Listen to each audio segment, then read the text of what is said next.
안녕하십니까. 채수일 농업TV의 채수일입니다. 오늘은 9월 9일입니다. 무배추에 대해서 비료에 주는 방법과 또 시기, 종류, 살포량에 대해서 간단하게 말씀을 드리겠습니다.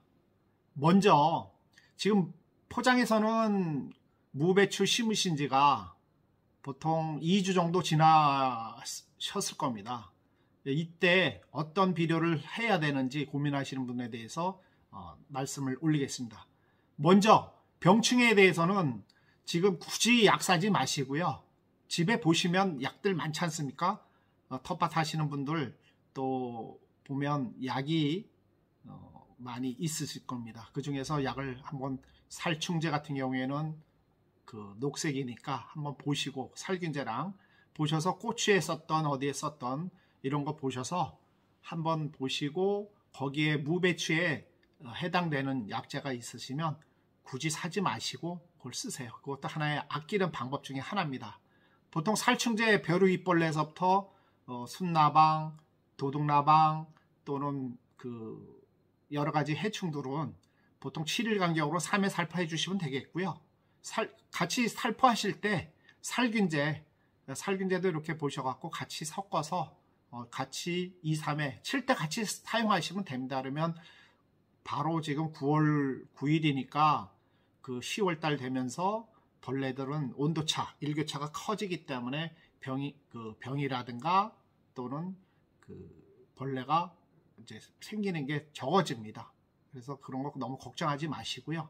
또 뭐 PLS 교육 받은 것처럼 저항성이나 내성 이런 것 그것도 너무 신경 쓰지 마시고요. 보통 약재, 농약들이 살포하고 나서 그 뒷면에 보시면 그 수확 전 2주일, 일주일 이렇게 써 있는데 그 뜻은 반대로 뒤집어 보면 약효가 그 정도, 보통 1, 2주 정도뿐이 안 간다는 것으로 해석이 됩니다. 제가 농약 회사에서도 오래 있었으니까 충분히 믿으시고요. 그렇게 해주시면 될 것 같습니다.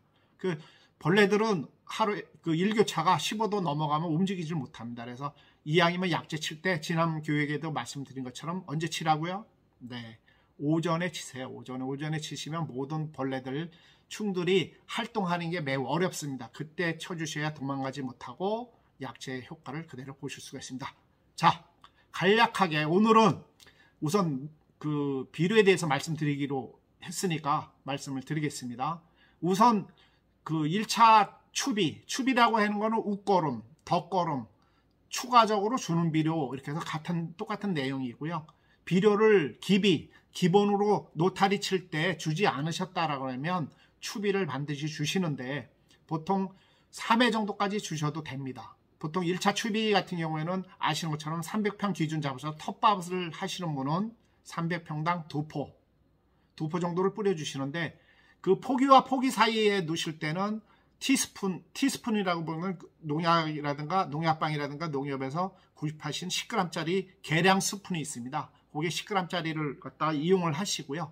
그걸로다가 포기와 포기 사이에 그 10g씩 주시면 딱 맞습니다. 주는 그 간격차는 보통 20일 정도, 20일이나 25일 정도에 한 번씩 주시는 게 좋고요. 그거 따진다 그러면 25일 정도로 주시면은 보통 2번, 그 기비를 안 하셨다면 기비 포함해서 3번 주시면 무배추 농사는 완전하게 끝이 납니다. 그러니까 걱정하지 마시고요.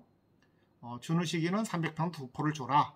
그때 주시는 비료가 그 1차를 안 주셨다면 1차는 NK 비료, 요소 유환, 단비로 주셔도 되고요. 그냥 NK 복비로 주실 때는 25-0-15- 24나 이거 숫자에 큰 개념은 없습니다. 그러니까 질소와 인산이 빠진 것을 NK 비료라고 하는데 그것을 그 NK 비료 가까운 농협이나 시판장에서 구입을 하셔갖고 뿌리시면 되겠습니다. 그래서 주시는 양은 300평당 2포 또는 그냥 주실 때는 간단한 농사 조그만 텃밭의 경우에는 10g 계량 스푼 10g짜리를 이용해서 사이사이 주시라. 그 다음에 2차 주실 때는 중요합니다. 2차 주실 때는 반드시 엠피코라든가 그게 뭐냐면 그 질소가 24-0-12- 고토가 1 써 있고 붕소가 있는 거. 반드시 점점 질소질이 빠지는 쪽으로 해서 뒤편에 미량 원소가 들어가 있는 것들을 주시는 것이 무배추가 제일 원하고 있습니다. 그래서 그거 주시면 되겠고요. 그것도 헷갈린다. 교육 내용 들으시고도 헷갈린다 할 때는 가까운 농약방 또는 농협에 상담하시는 약사님한테 물어보시면 나는 무배추에 쓰는데 어떤 거 쓰면 좋겠는가 하시면 친절하게 잘 해주실 겁니다.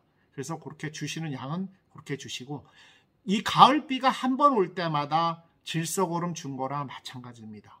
도리어 문제는 감을 때 비료를 주고 나서 비가 안 오면 녹지 않고 그대로 있습니다. 그래서 그때는 인위적으로 가끔 텃밭이야 뭐 자주 살펴보시니까 이렇게 보셔갖고 물을 좀 주시면서 그 비료 성분이 녹아서 뿌리에 전달돼서 내가 원하는 배추의 영양분이 흡수되도록 그렇게 신경 써주시면 되겠습니다. 그리고 3차 정도 비료를 추비를 주실 때 정말 중요한 것은, 제가 지난 시간에 누누이 강조하지만 염화가리는 논으로 가고 황산가리는 밭으로 가라고 그랬습니다. 황산가리를 꼭 주시고요. 결구기가 되지 않습니까? 3차 추비 주실 때 보통 결구기가 될 텐데, 결구기 때 제일 필요로 하는 것이 무배추가 칼슘, 붕소, 황입니다. 그래서 그 성분이 있는지 없는지 이렇게 살펴보시고요. 교육 끝나고 잊어먹더라도 그 기억해 주셔야 될 것은 칼슘, 황, 붕소 이 세 가지를 들어가 있는 비료를 찾으시면 되겠고요.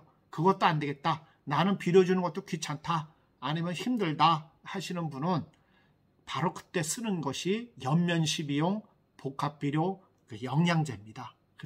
그때도 그 칼슘이나 붕소나 그 황 성분이 있는 것을 영양제를 달라고 하시면 그것도 상담하시면 됩니다. 간단하게 그렇게 해서 분무기에다 놓으시고 보통 20ml 한 뚜껑. 보통 제가 누누이 강조하는 것 중에 또 하나가 있습니다. 비료를 많이 주면 좋으신 줄 알고 많이 주시는데 도리어 해가 납니다. 약해가 나거나 비료 해가 납니다. 농약도 마찬가지입니다.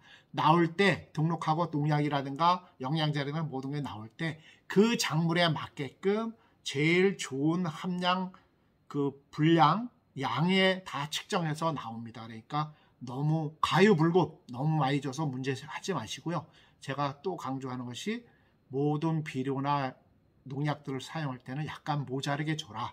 이것이 35년 동안의 경험에서 나온 거고, 농약회사, 비료회사, 종자회사 다 다니면서 제가 경험해서 얻은 결론입니다. 그래서 꼭 해주시고, 팁으로 말씀드리면 결구 때 그 생장점이 가운데 있지 않습니까? 그 전에 모든 벌레라든가 잡는 이유가 생장점을 건드리면 방울배추가 생깁니다. 동글동글하게 뭉친다거나 크질 않거나 말라 죽습니다. 그 다음에 2차 병이 들어가기 때문에 병충초를 해결을 하는 방법 중에 하나고요. 결국이 때는 살짝 이게 오므라들면서 배추가 결구가 될 때는 물을 제일 많이 필요하니까 물 주는 거 잊지 마시고요. 그 다음에 끈으로 한번 살짝 노끈이나 일반 끈으로다가 살짝 묶어주시면 결구가 더 잘 됩니다. 그럴 때 그 습성이 있습니다. 그래서 그걸 잘 묶어주시면 더 잘 되니까 하시고, 그 뭐니 해도 제가 강조하는 것이 모든 과일, 모든 것이 작물들이 달달하고 맛있고 모양이 좋아야 좋지 않습니까? 그래서 맛있는 무배추를 만들려고 그러면 잊지 마시고 붕소, 칼슘, 황이 들어가 있는 것을 꼭 추비로 주시기를 권장하고 있습니다. 오늘은 여기까지입니다.